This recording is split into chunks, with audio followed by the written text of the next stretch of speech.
قیمت آینه شمعدونای نقره رو براتون محاسبه کردیم و قرار دادیم. این کار که دستمه آینه شمعدان نقره گرد با طرح لادبان هستش.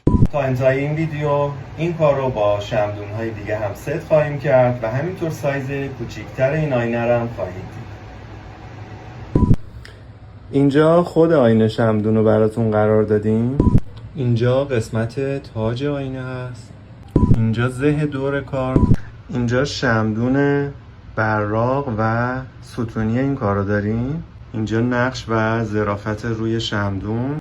اینجا آینه رو با شمعدون‌های کوتاه‌تر براتون ست کردیم. این هم شمعدون کریستال نقره هستش که براتون با این کار ست کرد. اینجا براتون سایز کوچیکتر آینه رو قرار دادیم در کنار شمعدون‌های کریستال نقره. این هم شمعدان کریستال نقره پای کوتاه و این هم شمعدان تمام نقره پای کوتاه.